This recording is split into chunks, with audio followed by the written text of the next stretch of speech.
Let's get busy.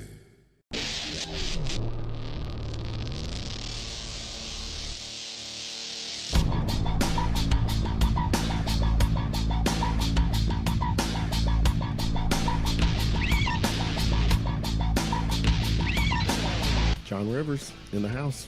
Kevin, what's going on? What's up, man? It's been a busy week. But I'm glad I'm here. I want to get to know you a little more, but you've got something going on that I wanted you to come on and promote. The Man and Woman of the Year. It is tied to the whole Leukemia Lymphoma Society. Born and raised Louisville?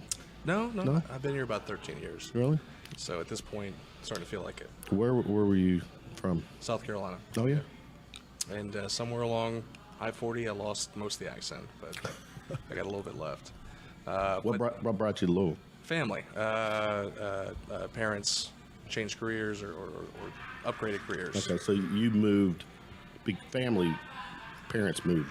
Right. Yes, right. Okay. And then we're all here at this point. We've been here for better part of a decade and a half. But yeah, no, I appreciate you bringing me on to talk about the Leukemia Lymphoma Society campaign. I know we originally had talked about some other stuff that I've got going on. And we could talk about that too. Well, but, whatever. But let's start. The Man and Woman of the Year thing. Sure. How did this all come about? How's your involvement with? Yeah, so I've been involved with Leukemia Lymphoma Society of Kentucky and Southern Indiana for a little while in light ways. But I have a friend who was diagnosed with lymphoma a couple years ago. Kind of watched him go through that process. I watched him go through radiation and how difficult that can be. And he had a relatively common form of lymphoma. And the survival rate for a lot of lymphomas are relatively high, 70 to 85% 5-year survival rate. But nonetheless, watching a friend go through that is tough. And so I've been involved with Leukemia Lymphoma Society for a little bit. But they approached me a couple months ago to be a part of the Man, Woman of the Year campaign.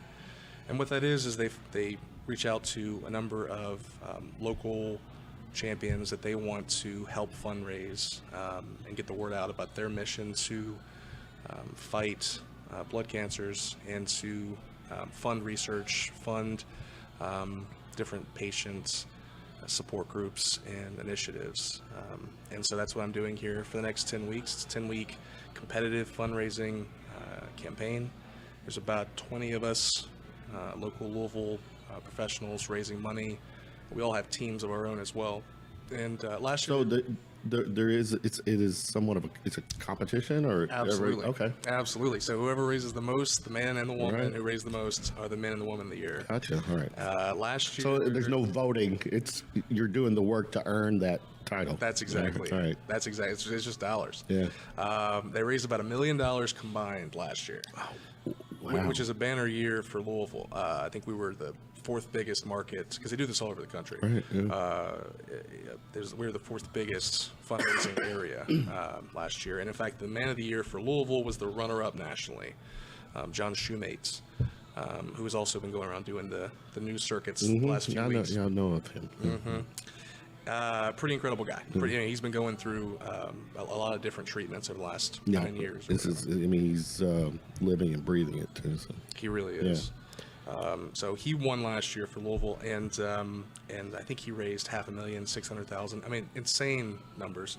I'm just hoping to make a fraction of that. But if all of the 20 or so of us that are nominated hit all of our goals, we'll raise another $1 million. So that's what we're hoping to get to. So there's, I guess, 20 different teams or people. Is it more or less? Mm-hmm. Okay. Yeah, each nominee has a team behind them that's fundraising. But you lead your team. Correct. Yeah, and then there's 19 others. Correct. So 10-week. I'm looking at a 10-week campaign. There's events, parties, auctions. What kind of events are we talking about? They're going to vary depending on the different campaigns, but some folks are doing some low-key stuff, bar trivia, beer nights, happy hours. Maybe a restaurant's matching people that come, that kind of small scale stuff. Some folks are planning bigger stuff. I know one of the women is planning a barrel raffle, I believe. I think she works for Sazerac, and she's doing like a big bourbon thing, so you can win a bunch of awesome bourbons for discounted prices. I don't know all the details on that. I have some cool stuff coming my way I haven't announced yet, but it's a lot of kind of just trying to get the word out. Is it the fact that you all are competing against each other? Are you all trying to keep your events kind of low profile and not so they can? Yes. Yes, for the time being, to announce them. So they don't steal them. But it's still very early. We're only about a week and a half into this whole thing at this point. yeah, this actually started at the beginning, March 1st. Yeah, March 1st. So 10 weeks. We'll I guess this March, April into May. May 1st. May. So Or I'm sorry, May 11th. May 11th. So yeah, so that would take about 10. Yeah. Okay. And there'll be a big gala at the end. I think there were like 900 people that went to this gala last year, and so it's a big, awesome, time. Where the gala? Where is this going to take place in? Omni Hotel. Okay. Yeah, which is always a good time. Yeah. And so I think we'll probably go down a suite or something. That's become the premier place in town. I mean, is it right? I think so. Yeah. You can't top it, right? Yeah. I mean, the steakhouse is amazing. The spa, I got to do that recently. Awesome. Great view. I know Louisville downtown doesn't always have the best view unless you're across the river, but great view from the Omni. So yeah, no, hard to beat. Have you stayed down there? No, I'm not. Well, you gotta like a weekend thing. Yeah, no. Well, let's go back with the society in town here. Yeah. Tell us, obviously, what they want to do is be in a position to help, assist. But what does that entail? What are they doing? How they? I'm assuming this is obviously one way to raise funds, but in a year, give us the breakdown. Sure. Well, overall, the Leukemia Lymphoma Society focuses a lot on research, and so out of the 25-ish FDA-approved treatments, new treatments approved last year, I think about 18, 19 were supported or spearheaded by LLS. They're very much about pushing new clinical trials, new treatments to try and address cancers of different kinds, but it's specifically blood cancers. And so that's where a lot of the money goes, is to trying new funds. And, I was listening to John Shoemate talk recently at our kickoff event. He was talking about how, we think that cancer research is this big behemoth that it's impossible to beat. But truth be told, some of these clinical trials that save lives sometimes only take, $300,000 or less to get off the ground. I've heard that. Yeah. And so if you can just get some of these treatments off the ground, you can save lives, if they can get approval by the FDA. So sometimes we're saving lives by giving small amounts, even though we don't necessarily know it. That's where a lot of LLS's focus goes. But there's also a lot of money that goes to patient support, financial support. Right. There's over $1 million, I think, that stays in Louisville from last year's money raised. So that's kind of an idea of the breakdown. But definitely a heavy focus on research. I think they've given maybe I think it's $200 million or so is currently being used towards research. Gotcha. And I think about $1 billion in total they've raised since they existed or since they were founded. I know with with this being more of a blood issue, help me understand this. Advocates of marijuana, will swear by the use definitely for pain and comfort with cancer. Does this can this help, or does this same? I don't know if I'm qualified to comment. Based on what you've heard. I haven't heard anything related really? to marijuana at all. Okay. Now, I'm not a doctor. I'm not I'm not an expert. Why maybe if you knew people who are experiencing this illness, have they Have they tried alleviating some of the pain? Yeah. I've not heard that. Okay, But that fair said, enough. I wouldn't turn people away from trying it, right? I mean, I feel like more and more we're hearing how useful it is to help with pain. Well, that's my next one. I definitely don't. Well, I'm not trying to, Right? make you uncomfortable or, make you get you to say anything you don't want to say. But No, you're fine. speak freely, or don't. Yeah. Is marijuana, or is this with like your society advocate, or do you all is it you all stay out of it? I mean, how do you all? That's an interesting question. I don't actually know. Okay, I honestly don't know. Okay. I have not come across that at all. I don't have any reason to think that they would necessarily be against it. But I have no idea. I wish I had a better answer. Well, obviously here, we've not gotten, the legal issues with marijuana uses here in this state. But obviously, in different states, it's legal. From a medicine perspective, recreational perspective, just from the medicinal usage. In those states, I don't know what's the. I think it is a useful thing to have in the arsenal, right? Yeah. Of treating people who are suffering. It's not a cure. I'm not saying that, but I think the consensus is that it does help pain. Yes. That whole process. So. And inflammation and some other. Right. I mean, who knows, man? We could be a few years off. We could if we had a different governor. Who knows? I'm not trying to get political, but no, we can, but we could get there. But no, I mean, I don't think we're that far off. I know that CBD is becoming more and more popular. Very. Yeah.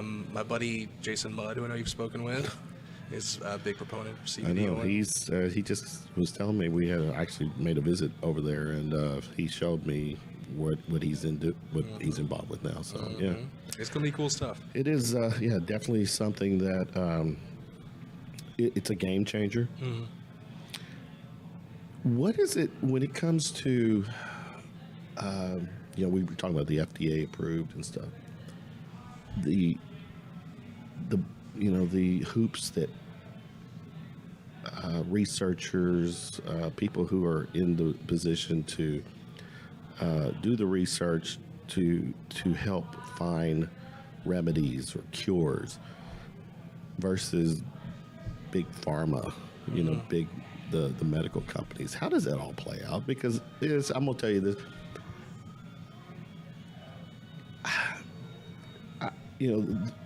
As someone who I like to think I've got a compassion bone in me. I try to respect people. I wish people well.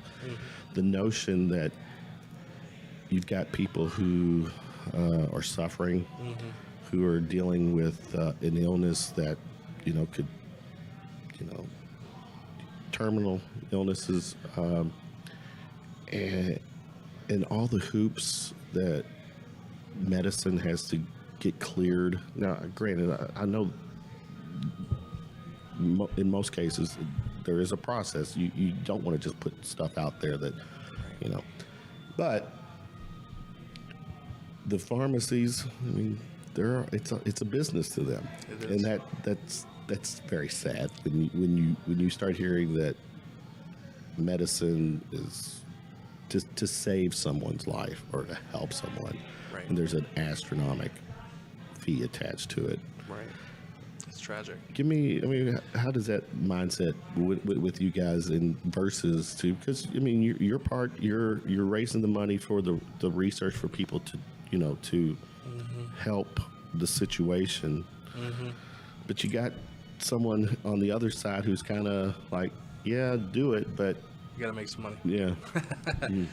That's an interesting question, and that's a complicated topic, right? I mean, obviously, we want, just speaking for myself, right? I mean, I totally obviously want people to explore new treatments, holistic options, more natural remedies, and I want this process to be faster, this FDA process to be faster. That said, obviously the opioids situation, we've been didn't truly understand what those were. No, that's a good point. Or maybe we did, and they got prescribed anyway. Conspiracies. So, what I would say is that for the most part, just speaking for the organization, we try to partner with credible doctors who are spearheading these research efforts, who know how to, work this bureaucracy, as it were, and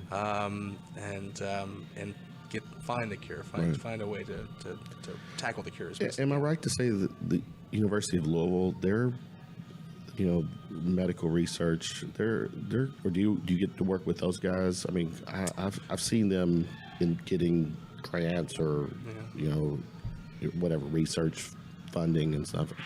How does that, as far as local?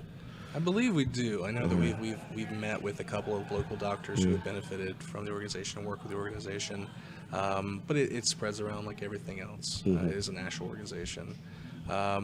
And so I know that U of L has put a lot of effort into fighting cancer themselves, right? They have the Brown Cancer Society, or Brown Cancer Center. So I'm not sure exactly the dollar amount, but we do partner with local organizations. And it's exciting, and it's exciting to get going on this competition. We're already raising a lot of money. I know we're up to, I don't know how much, as a group, at $50,000, $100,000, but we're all chugging along. What is the goal? Is the goal $1 million? I mean, what do we have? For everyone, it's about $1 million. For everyone? For everyone combined, all 20 or so of us. So. My goal is secret. We like to all keep a secret, so we can't. We don't know where everyone's at or what everyone's trying to hit. But collectively, someone knows everyone's per se goal. And, correct. Yes. This plays out for 10 weeks. What happens? What other events, things going on during the year that are in a fundraising mode? Yeah, this is really a big focus of LLS for Louisville. There is the Light the Night event, which I don't know a whole lot about because I've been involved. Oh, you know about it? I know about it. Oh, okay. Well, then maybe you're better. I'll know about it. So. And I know they have a number of walks and some other fundraisers, but this is honestly a big focus of the organization throughout the year. And there's a whole lot of planning and strategizing that's gone into it, trying to get those big dollar donors. And so here we are, trying to execute it. I'm looking at the,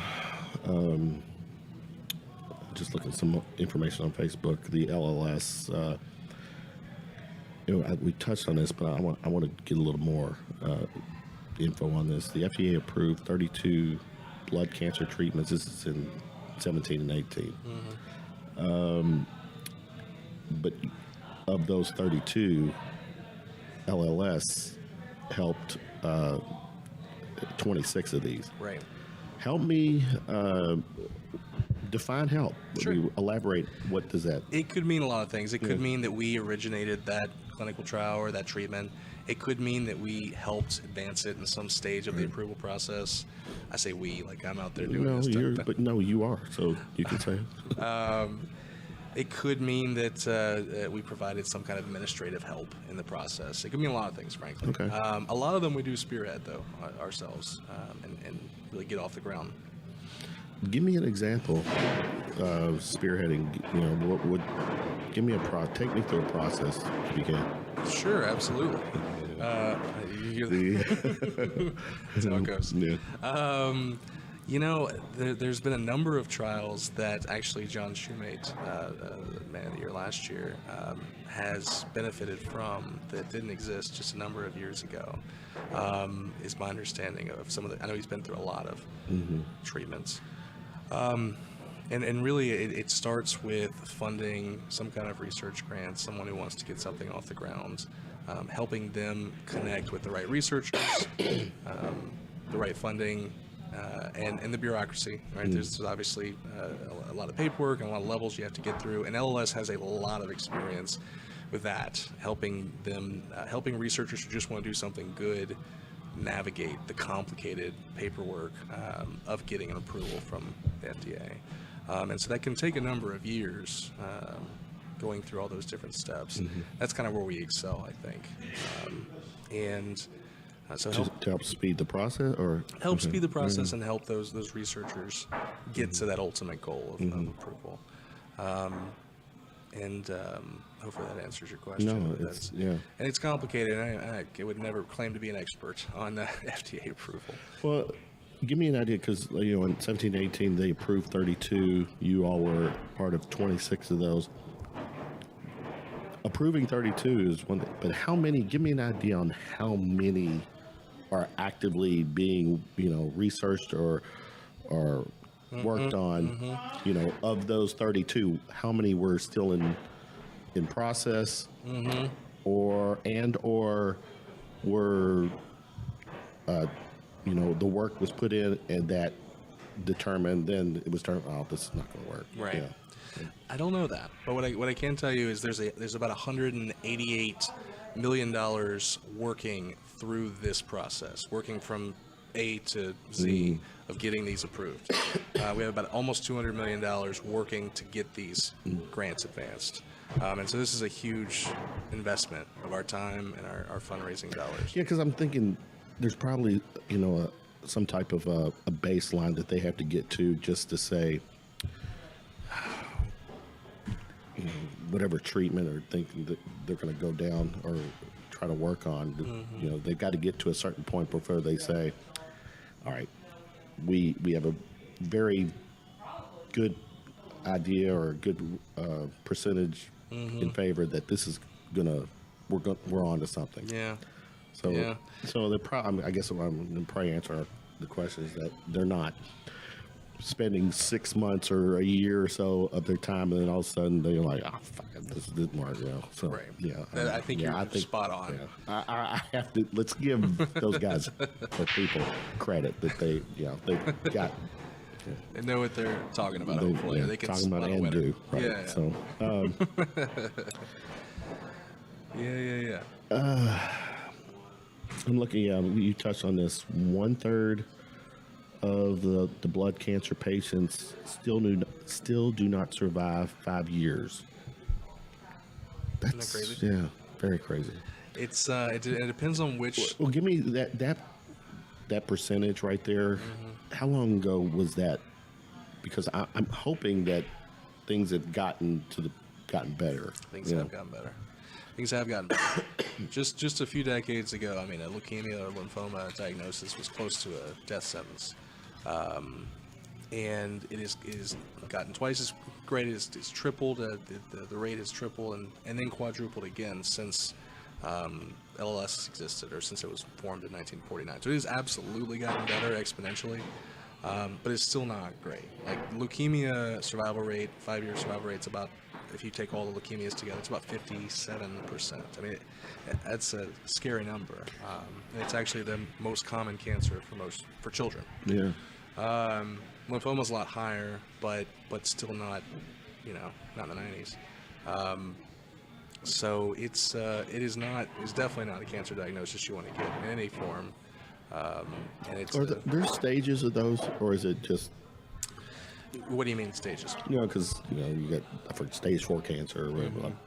But with leukemia, is it just? Are they different? I mean, it's like. Yes, but there are also different forms of each one. Okay. There are about 3 or 4 very common leukemias and lymphomas each, but they're very rare forms of both that are very hard to treat. LLS chooses a boy and a girl of the year for every city that we operate in, and the little girl who is our girl of the year for Louisville. She's about 5 years old. She's super sweet. She's doing great. She's getting much healthier. But her father spoke at one of our events, and he talked about how just maybe 6 or 7 years ago, the treatment that she got didn't exist, and so she wouldn't have had a chance, unfortunately, just a few years ago. But just because of some of the research that's been done and the new treatments that are out there, she's alive today and she's doing well. But because she has a very rare form of leukemia, I believe. Apologize for misspoken. And so, yes, there are absolutely lots of different kinds of both of these, and very rare kinds of both, unfortunately.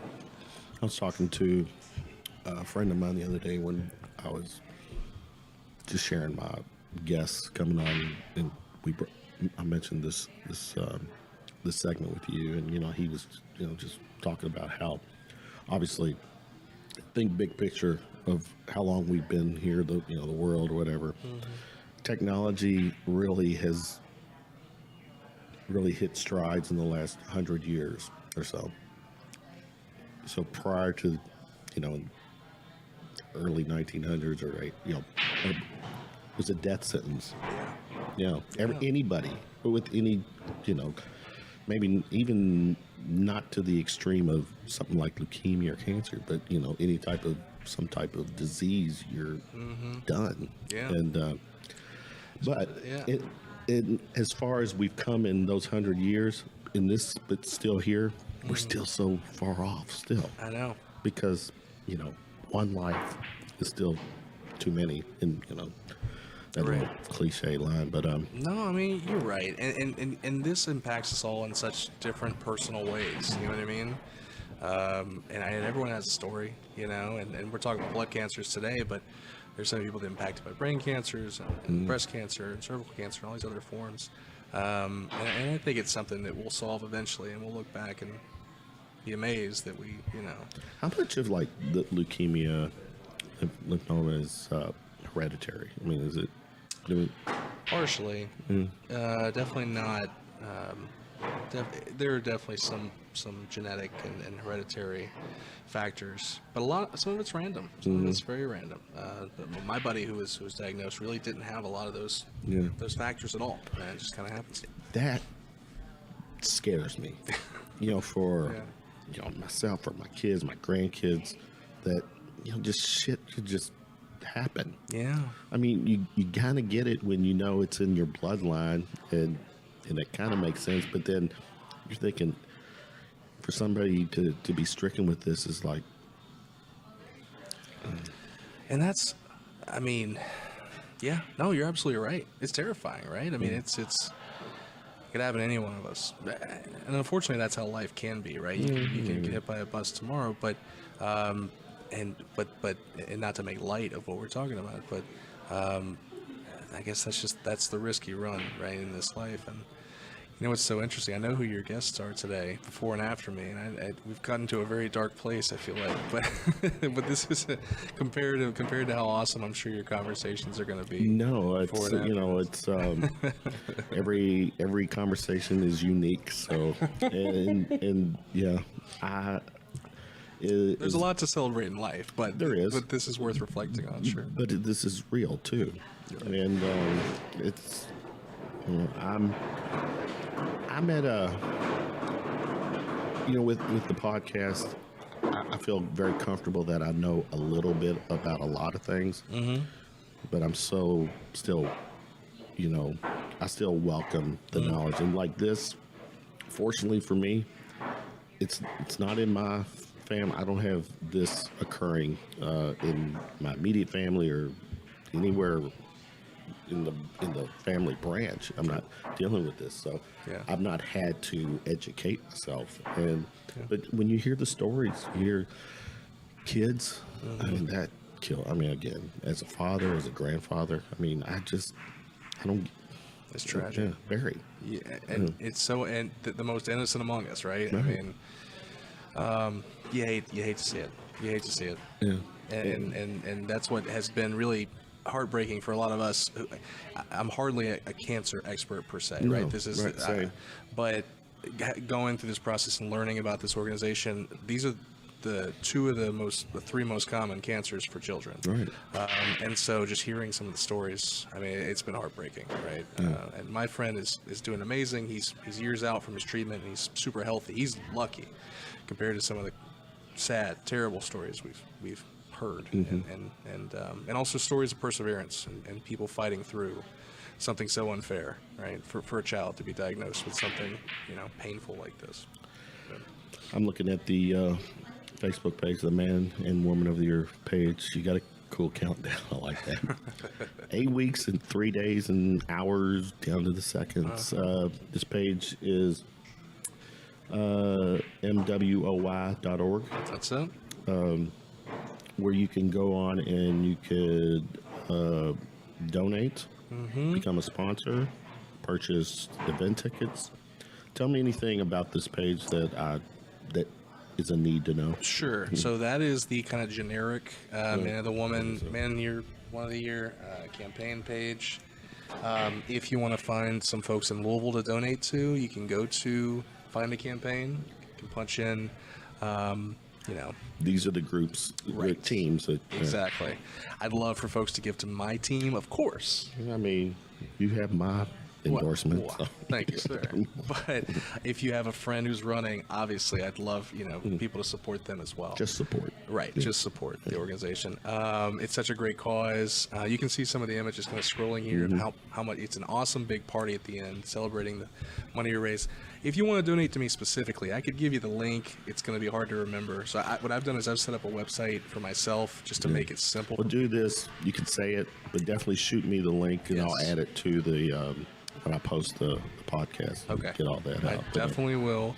The website is donateandparty.com. Donate and party. Donate and party. So I'm going to throw a party. So this is the big the gala. The gala on May 11th. But I'm going to throw a party the night before. Oh, really? On May 10th. Mm-hmm. At the Omni as well? No. I was going to say, you're maybe, I don't know where I'm going to throw it yet, but because I know there's a couple breweries that might be supporting the campaign. So keep me in the loop. I'll come and hang out. I definitely will. We'll stream live, whatever. Yeah, that's exactly it. Yeah. You're welcome to stream it. Yeah. That'll be awesome. So I'm going to throw a party on the 10th. Anyone that donates is invited. And so donate and party is the website. So you can, if you go there, you can find the link to donate and all that. Very cool. Real simple. Again, Leukemia Lymphoma Society. This event is Man and Woman of the Year. It is an event that's stretching out for 10 weeks. It will take us to May 11th for the big party. Yep. So if you're listening to this before May 11th, 2019, you can give money. Yeah. You can, help out this campaign. Yeah. So give us share with all the social media, website pages, whatever people can connect to. Just connect to me and my campaign. Obviously, donateandparty.com is the first place I'd recommend. You can find me on Facebook.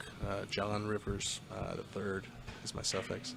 Or on Instagram, the John Rivers III. Twitter is the John Rivers. Any one of those, I haven't created separate social for this campaign because I want to retain my audience. So find me there, and I'm sure I'll be sharing the shit out of this campaign up until May 11th. Posting videos every day and blog entries and whatnot. Well, I'll tell you what we'll do. Let's check our schedules and see if we can have you back on before the 10th. Okay.